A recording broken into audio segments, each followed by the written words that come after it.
going on, Jerome's? So the Minnesota Vikings have one of the best, if not the best, wide receiver duos in the National Football League in Justin freaking Jefferson as well as Jordan Addison. But here's the thing. You could pick 12 random fans out of the crowd and pair them up with Justin Jefferson, and they would be the top 12 wide receiver duos in the league.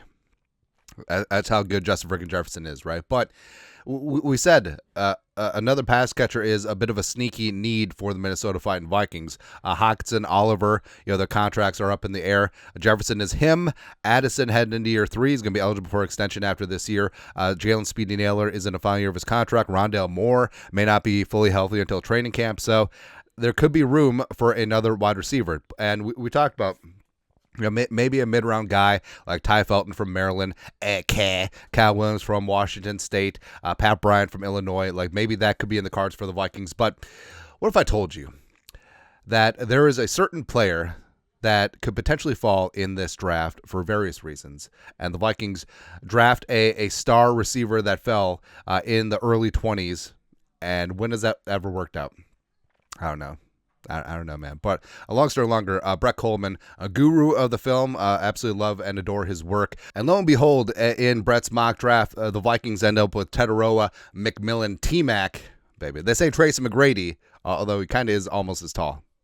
Actually, not close. Anyways, but of course, 3 deep 2.0. So I guess, well, here's the problem. Like Jefferson is Chris Carter and Randy Moss, and Tet can be Randy Moss, and Addison is obviously Jake Reed, or something like that. But Tetairoa, he's interesting, man. So for the last couple seasons, he's been one of the most dynamic receivers in college football.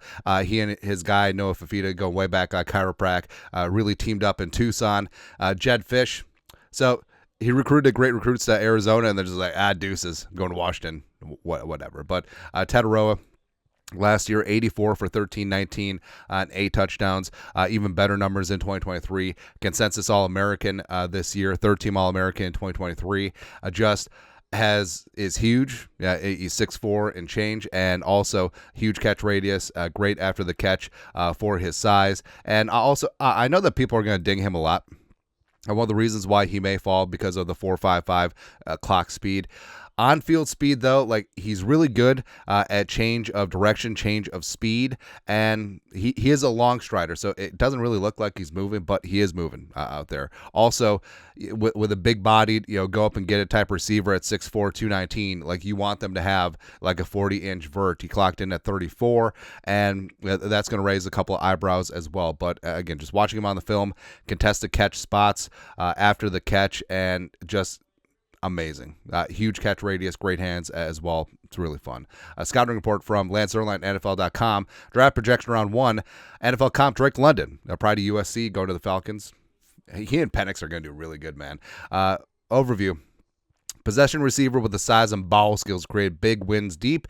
He's a linear route runner who wears press coverage early and coast too often on deep routes, but he has a feel for uncovering underneath and can play over the top of cornerbacks for easier jump ball wins. McMillan is instinctive with a feel for adjusting his routes and working back on throws to make the quarterback's job easier. Of course, the connection that he had with Fafita is really important as well. He needs to show more consistent play, speed, and physicality to protect his workspace. His elite ball skills set him apart, though, providing a higher floor as a Z option with mismatch value in the slot. I think that him at the Z as well as him kicking inside to the slot where obviously he's going to be too big for a safety and a corner. He's going to be too fast for a linebacker. I think that he could be like the new age Marcus Colston where he's just a mismatch nightmare in the slot. And I don't know, I know that there's a viral clip going around. It's like, I don't watch film. That's literally from his freshman year.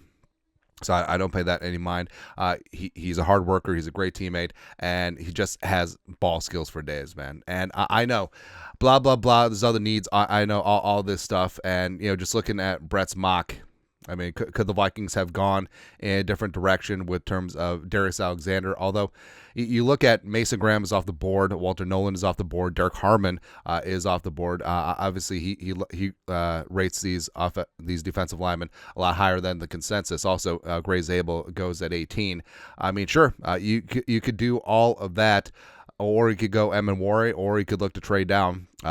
But what if there's no value in a trade down? Also, Loveland went to Harbaugh at Michigan, which is a natural connection. But if this happens, actually, I'd be really pissed off that Will Johnson got to the Packers. I'd be looking to move up just a smidge, right? But honestly, if Tech got to 24, that would be really interesting. And it would be a little bit like the Randy Moss situation, but Randy Moss fell for obviously other reasons. But Tech, teams worried about his 40, teams worried about his toughness. I don't think that's an issue. Teams worried about his vert, but he can just ball. And the fact that he would be the third option initially with the Vikings, I think that would be really, really damn good. Oh, also Starks in the top 10. I love to see Malachi Starks actually getting some respect. Oh, no, I read that wrong. Oh, Kenneth Grant goes 11. Mason Graham goes to 19. God damn. Actually, screw that. Trade it for Mason Graham. That's all. All this Tetairoa stuff, throw it out the window. Screw you, T-Mac. We're getting Mason Graham. Or something like that. Anyways, your thoughts are thoughts. Rebuilding 3 deep 2.0. Tetairoa McMillan, Pride of Arizona. Could he fall to the Vikings at 24? God. Just imagine Tet, because JJ needs a tall receiver. Tet with Jefferson, T-Mac, Jets, and Addison. Let's go. Addison needs a nickname. Anyways, let us know your thoughts, our thoughts, comment section. You guys are the best. You know what to do. Skol, production value.